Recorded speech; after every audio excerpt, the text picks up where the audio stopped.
Mais d'abord, comme tous les vendredis sur Europe 1, Catherine Ney est avec nous. Bonjour Catherine. Bonjour Dimitri, bonjour à tous. Catherine, quelque chose vous a frappé cette semaine. C'est combien le président Macron est en grande forme.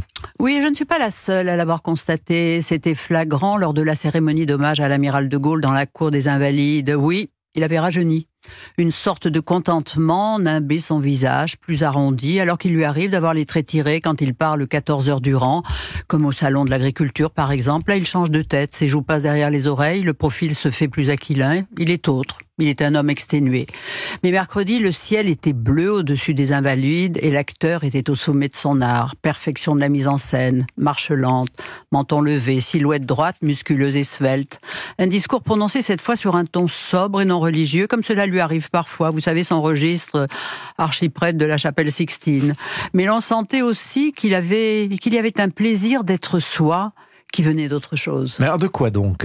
Mais vous savez, le président est quasi chaque jour en première ligne. Il se montre, parle sur tous les sujets. Les ministres sont tétanisés comme privés d'oxygène.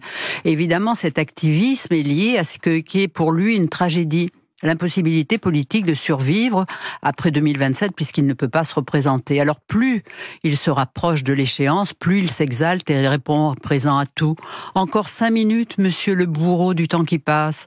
Emmanuel Macron a été réélu sans programme. Il en avait un, mais on ne l'a pas su parce qu'il n'a pas fait campagne. On a juste su sa proposition de retraite à 65 ans.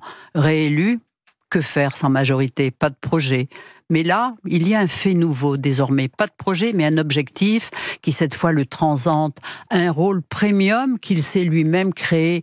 Être le lanceur d'alerte sur les dangers à venir si l'Ukraine s'effondrait. Il a bousculé ses homologues européens, mais son rien n'est exclu, qui les avait tant choqués, sous-entendu des troupes au sol, a provoqué un débat dans tous les pays européens. Et voilà que la lucidité commande d'être pessimiste. Aujourd'hui à Bruxelles, Conseil de guerre de l'Union européenne, il n'y est pas pour rien. Oui, il faut préparer la guerre pour faire la paix. Aucun de ses prédécesseurs n'a été confronté à ce péril-là. Et cette conjoncture, peut-être tragique, fera peut-être de lui qu'il laissera un nom, une trace dans l'histoire. D'où sa grande forme, dites-vous Catherine, et il le montre avec une photo diffusée sur les réseaux sociaux, lui en train de boxer. Ah oui, une photo superbe en noir et blanc, comme le film Raging Bull avec Robert De Niro, un des meilleurs films sur la boxe. Et lui, le président, visage déformé par l'effort, en tapant sur le sac de frappe, muscles saillants. Un message à Poutine, sûrement, viens donc me chercher. Mais vous l'avez compris, ce n'est évidemment pas une photo volée. Alors Emmanuel Macron en forme, mais il s'inquiète tout de même des déficits qui dérapent. Les agences de notation risquent de dégrader la note française, d'où une réunion puis un dîner à l'Élysée. Oui, enfin, il s'inquiète, mais pas trop. Alors, d'ailleurs, ses commensaux l'ont attendu jusqu'à 21h45. Il est toujours en retard. Alors, le président est-il un dépensier ? Oui, il se promène rarement sans son carnet de chèques. C'est son côté socialiste, ironise un conseiller de Bercy. Mais alors, où en est la France ? Entre 2017 et 2019, les finances publiques étaient rétablies autour de 3%. Mais arrivent les gilets jaunes, coûtent 16 milliards d'euros.